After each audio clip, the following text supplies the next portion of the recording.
Bonjour et ravi de vous retrouver pour cette session du 13h à la une de cette édition. Le gouvernement burkinabé sur les chantiers de ces écoles de normalisation, le ministre de l'Éducation nationale sur le terrain pour s'assurer de la bonne conduite des projets de construction de ces écoles. Constat à suivre dans ce journal. Et dans ce journal au Mali, la junte militaire promet un président de transition civile ou militaire. La junte qui a renversé le président Ibrahim Boubacar Keïta va donc mettre en place un président de transition, mais les dirigeants de la CEDEAO réunis en session extraordinaire hier jeudi réclament le retour de Ibrahim Boubacar Keïta en tant que président de la République. Une fois de plus, bonjour et ravi de vous retrouver. Mais avant de continuer, du matériel informatique pour l'Assemblée nationale du Burkina Faso, c'est un geste de l'Union européenne, de la coopération suédoise, de la Suisse, du Canada. C'est à travers un programme commun d'appui au Parlement burkinabé. Le témoignage de don avec Olopoda. Objectif zéro papier, un mot d'ordre de la représentation nationale soutenu par le programme commun d'appui à l'Assemblée nationale du Burkina Faso et l'appui du PROCAB pour accompagner l'institution parlementaire dans le processus de dématérialisation se traduit ici par la remise de 44 ordinateurs portables et 45 ordinateurs de bureau dotés chacun d'un onduleur. Un lot de matériel informatique estimé à plus de 57 millions de francs CFA. L'objectif visé par la remise de ces matériels est d'améliorer les conditions de travail de l'Assemblée nationale, mais surtout de permettre de réduire très significativement l'utilisation du papier dans le fonctionnement de l'institution. Dans tous les parlements du monde, on utilise beaucoup de papier parce qu'on écrit beaucoup. On fait beaucoup de reproductions. Les députés pourront, avec ce matériel, de façon judicieuse, travailler à réduire de façon drastique l'utilisation du papier. L'enjeu est de limiter la consommation de papier en mettant en place un système de gestion électronique des documents qui permet une meilleure sécurisation des données et un espace de travail plus productif. Le ministre en charge de l'Éducation nationale était cette semaine au centre-ouest. Le professeur Stanislas Ouarou a pu visiter des écoles en construction dans la Sicile notamment, des écoles à 3 classes pratiquement achevées ou en voie d'achèvement. Maxime Zongo. L'un des grands défis au ministère en charge de l'Éducation nationale, effacer les écoles de fortune et les remplacer par des bâtiments plus confortables. Avec l'accompagnement de la République de Chine, ce pari, selon le chef du département, est en train d'être gagné. Cette semaine, Stanislas Ouarou était donc dans la région du centre-ouest sur les traces de ces écoles en voie d'achèvement. Première étape, la province de la Sicile. J'ai vu effectivement des infrastructures de qualité. D'abord dans le village de Sanga, dans la commune donc, de Léo, et une infrastructure qui vient effacer les classes sous paillotes. J'ai ensuite visité l'infrastructure scolaire donc, de Pissaï, dans la commune rurale de Bia. Et j'ai vu aussi une infrastructure de qualité. J'ai croisé un directeur là-bas qui m'a dit qu'il a fait 9 ans d'enseignement dans des classes sous paillotes. Imaginez la joie de quelqu'un qui reçoit ça. Vraiment, je ne sais pas comment exprimer ma joie. Vraiment, je suis très content. Après la commune de Bia, le cap a été mis dans le village de Sicily, à une vingtaine de kilomètres de Léo.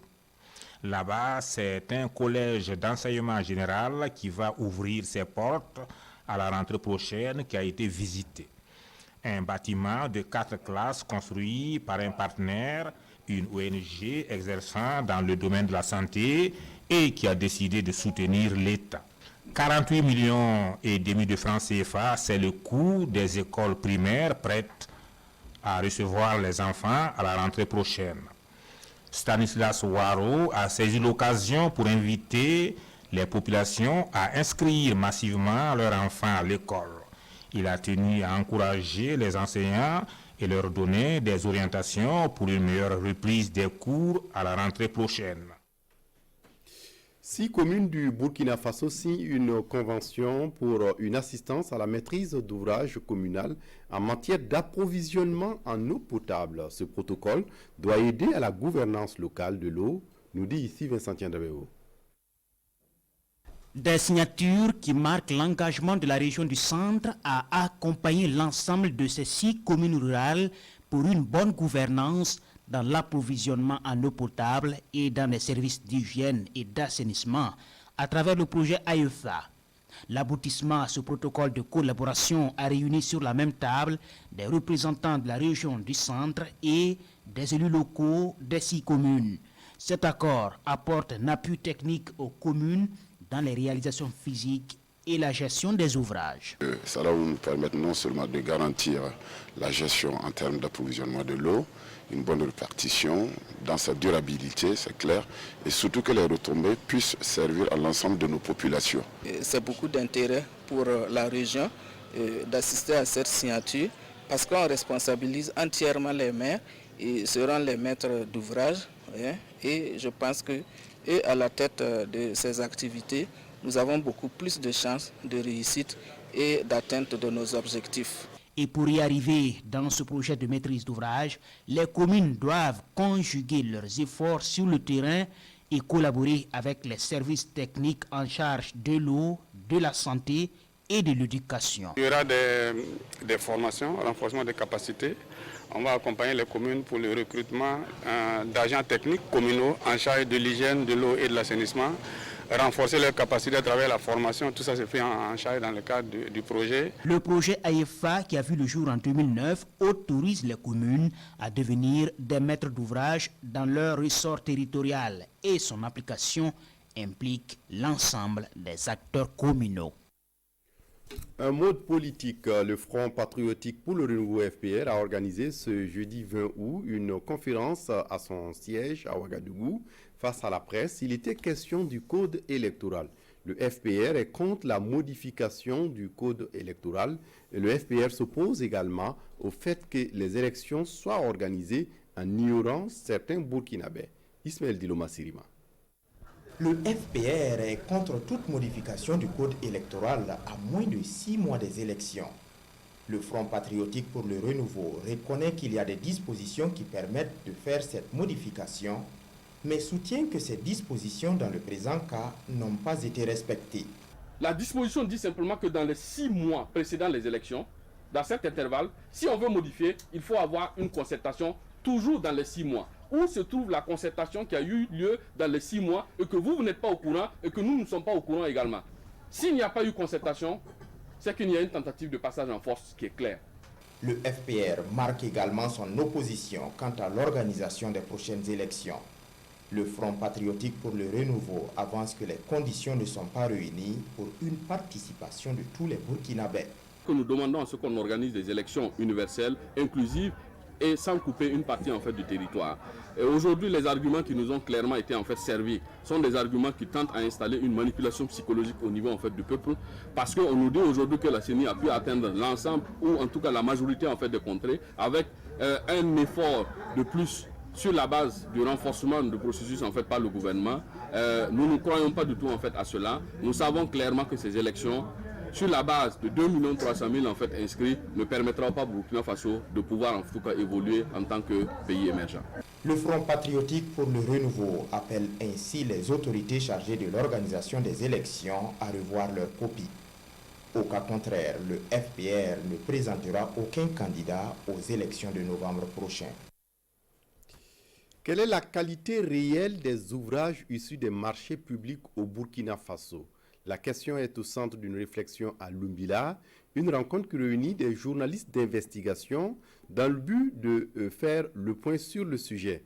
La rencontre vise donc à échanger entre acteurs directs de la chaîne des travaux publics et les journalistes d'investigation sur les actions à envisager pour veiller à une bonne exécution des ouvrages publics.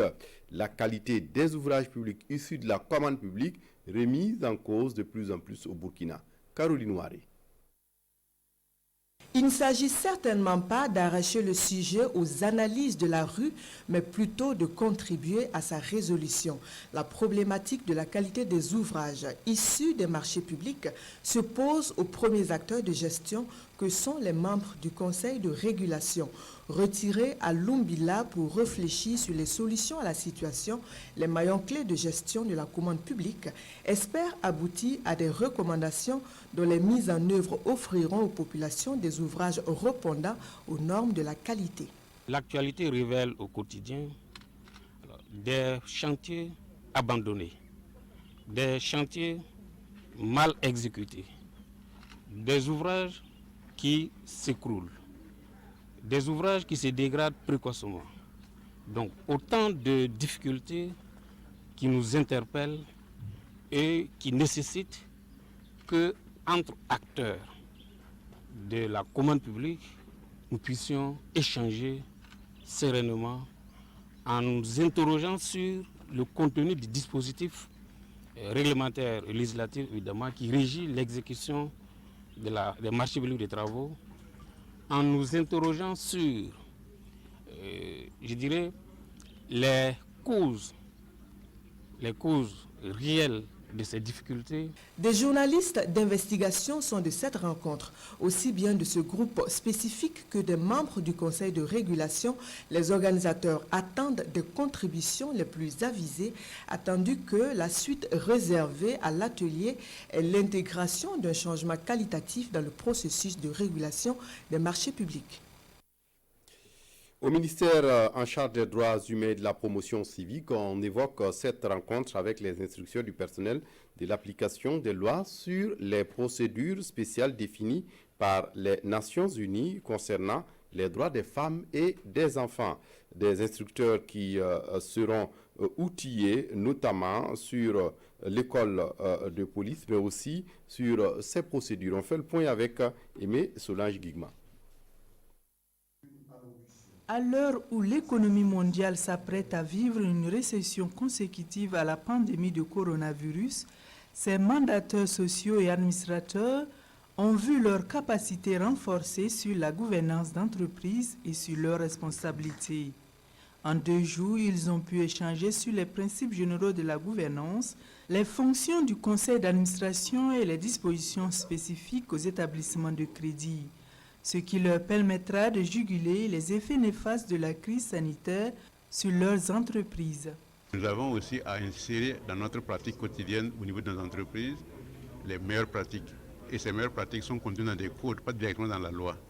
Donc nous avons discuté de ces principes généraux de bonne gouvernance, mais nous avons aussi attiré l'attention des administrateurs sur leurs responsabilités. Parce qu'il y en a beaucoup qui ignorent qu'ils ont une responsabilité civile et ils ont une responsabilité pénale. Satisfait, plus que satisfait de la formation. J'ai appris beaucoup plus sur la gouvernance des entreprises publiques, ce que nous n'avons pas dans l'acte uniforme relatif aux sociétés commerciales et aux GUE.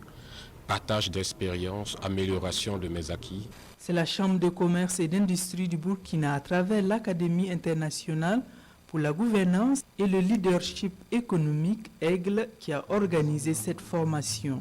Au regard surtout de leur engagement civil et pénal, c'est mieux de savoir déjà ce à quoi ils doivent s'engager. Et quand on doit participer à un conseil d'administration, il faut déjà connaître les dispositions, savoir comment prendre les décisions et faire prendre les décisions. Cette session de formation vise à renforcer les compétences des administrateurs et mandateurs sociaux et à renforcer la gouvernance de leur structure.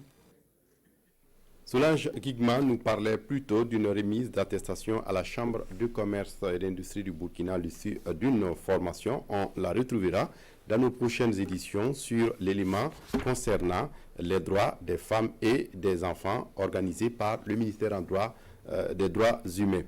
Autre actualité dans ce journal, Plan international Burkina Faso et son partenaire du Haut Commissariat pour les réfugiés ont mis en œuvre un projet appelé Projet d'abri et d'articles de fourniture essentiels pour les déplacés internes dans les régions de l'Est, de la boucle de Mohoun et le Nord. Les acteurs se sont retrouvés ce 20 août pour faire le bilan et lancer la seconde phase pour un coût total de 1,1 milliard de francs CFA. Moussaki, sur place à Waïguya pour les comptes rendus.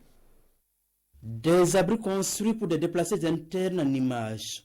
Au total 1000, bâtis par Plan International Burkina dans la région du Nord. C'est le fruit du projet de fourniture d'abris et d'articles essentiels aux déplacés internes. Tout s'est passé entre mars et juin 2020. Et Plan International Burkina fait ici le bilan de cette première phase. Au-delà des abris, il y avait l'assistance avec ce que nous appelons des articles ménagers essentiels. C'est constitué essentiellement de couverture, de matériel de couchage, les kits de dignité et également les kits de cuisine. Il y a véritablement une satisfaction que nous ressentons à travers les réalisations concrètes et mesurables. La seconde phase du projet est aussi lancée à cette rencontre. Elle vise 2000 abris dans ces zones d'intervention, dont 1100 pour la région du Nord d'ici fin décembre. C'est un appui que nous saluons à sa juste valeur et nous, notre souhait serait qu'on travaille à ce que les différents déplacés puissent rejoindre leur village, leur foyer d'origine. Le projet de fourniture d'abris et d'articles essentiels aux déplacés internes concerne les régions de l'Est, de la boucle du Moun et du Nord. Le budget total est estimé à 1,1 milliard de francs CFA. Le Haut Commissariat des Nations Unies pour les réfugiés est le partenaire financier. Ce 20 août 2020 à Gawa dans le sud-ouest, le nouveau gouverneur du sud-ouest vient d'être installé dans ses fonctions. Emmanuel Zongo succède à Takseba Nikima. Le nouveau gouverneur s'engage à travailler avec toutes les composantes sans exception pour relever les défis de la région. Le film de la cérémonie d'installation avec Judicaël Pouda.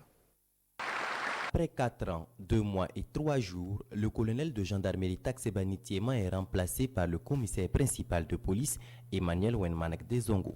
Pour sa prise de fonction, le nouveau gouverneur de la région du Sud-Ouest mesure déjà l'ampleur des défis. Je prends fonction dans un contexte de nombreux défis. En effet, la couverture sécuritaire de la région, dans un contexte de terrorisme, la gestion des litiges fonciers, les questions liées à l'orpaillage et la lutte contre le Covid-19, pour ne citer que ceux-là, sont entre autres des défis importants à relever pour un rayonnement de notre région. Nous sommes également dans une année électorale dont le défi majeur reste l'organisation réussie d'élections apaisées. Le gouverneur, il sera entre autres chargé de beaucoup de fonctions, notamment la représentation des services de l'État au niveau de la région, sur l'ensemble du territoire régional, la représentation du chef de l'État au niveau de la région, représenter le chef du gouvernement, le gouvernement dans son ensemble. Il représente également chaque ministre individuellement pris. Nommé le 3 juin 2020 comme attaché de défense militaire à l'ambassade du Burkina Faso en Belgique, c'est avec des mots de remerciement que le gouverneur sortant traduit sa satisfaction. J'ai un seul mot à dire, c'est un remerciement pour tout l'engagement collectif et pour toute l'adhésion aux politiques publiques du gouvernement pour le devenir radieux de cette région. Emmanuel Wenmanek Dezongo a été nommé le 30 juillet 2020. Il était coordinateur des études et des stages de l'Académie de police, adjoint du directeur. Il est titulaire d'un Master 2 en sécurité intérieure et d'une maîtrise en macroéconomie et gestion du développement. Le gouverneur entrant est né le 18 décembre 1983. Il est marié et père de 3 enfants. Et puis au Mali, la junte militaire promet un président de transition civile ou militaire. La junte qui a renversé le président Ibrahim Boubacar Keïta va mettre en place donc un président de transition qui sera un civil ou un militaire, a affirmé jeudi son porte-parole. Mais les dirigeants de la CEDEAO, réunis en sommet extraordinaire ce jeudi toujours, ont réclamé le rétablissement de Ibrahim Boubacar Keïta en tant que président de la République du Mali. Les pays voisins du Mali, réunis en sommet extraordinaire, ont réclamé ce jeudi le rétablissement du président malien Ibrahim Boubacar Keïta, renversé par un coup d'État mardi. Nous rappelons aux militaires putschistes leur responsabilité sur la sûreté et la sécurité du président Ibrahim Boubacar Keïta et des officiels arrêtés. La CEDEAO, Communauté économique des États de l'Afrique de l'Ouest, a d'ores et déjà suspendu le Mali de ses organes décisionnels. Une délégation va par ailleurs être envoyée à Bamako en vue d'un retour immédiat à l'ordre constitutionnel. De son côté, la France, qui compte plus de 5000 soldats sur le territoire malien, a réagi par l'intermédiaire du président Emmanuel Macron. Nous avons à condamner un coup de force militaire contre un dirigeant démocratiquement élu. Et après, nous avons demandé, premièrement, qu'il soit relâché le plus vite possible et qu'aucune violence ne soit faite. Deuxièmement, que le pouvoir soit rendu le plus rapidement possible aux civils et qu'une transition rapide et démocratique soit assurée. Et troisièmement, pour le peuple malien, il y a deux choses auxquelles nous veillons. La stabilité du Mali et la poursuite de la lutte contre le terrorisme. La junte qui contrôle le pays a annoncé mettre en place un président de transition qui sera un civil ou un militaire pour une période courte, a annoncé le porte-parole des putschistes. Au Mali, comment retourner à l'ordre constitutionnel tel que réclamé par les chefs d'État de la CEDEAO? Dans la presse burkinabé ce matin, le sommet extraordinaire de la CEDEAO fait l'objet de tous les commentaires. Vincent Tiendrebego. Sommet extraordinaire de la CEDEAO sur le Mali, objet de commentaires dans la presse burkinabé. La CEDEAO exige le retour immédiat à l'ordre constitutionnel. C'est la une de Sidouaya et elle dénie catégoriquement toute forme de légitimité aux putschistes, ajoute le journal qui cite Mahamadou Issoufou, président en exercice de la CEDEAO. Le sommet maintient donc son blocus économique et financier sur le Mali, une manière de donner un signal fort aux putschistes et à tous ceux à qui viendrait une telle idée, affirme Alpha Bari, repris par le journal. L'instance où le journal semble décidé à se donner les moyens de se faire respecter, note le journal Le Pays. En plus de jouer sa crédibilité, la CEDEAO veut donc éviter d'ouvrir la boîte de Pandore des changements anticonstitutionnels. Mais au-delà des sanctions, il faudra travailler à sauver le Mali du chaos et à le remettre sur les rails de la vraie démocratie, suggère Le Pays. La CEDEAO met trop en avant la légalité au détriment de la légitimité, critique de l'observateur Palaga. Et c'est de quoi apporter de l'eau au moulin de ceux qui la brocardent en syndiquant de chefs d'État inopérants sur le plan de la défense des intérêts des populations, mais pas prêts à lâcher un de leurs. Mais pour l'Obs, bien de chefs d'État ne sont pas exempts de tout reproche et ne sont pas à l'abri d'une saute d'humeur de leur grande muette. Alors, chacun pense à ses casseroles. Une mission de sauvetage à Bamako, mission impossible pour la CEDEAO, écrit aujourd'hui au Faso, même si les chefs d'État sont sur leurs grands chevaux et c'est de bonne guerre. Que fera vraiment cette cavalerie qui se précipite à Bamako? Rééditer l'exploit burkinabé de 2015? Tous deux sont des coups d'État, mais pas la même chose.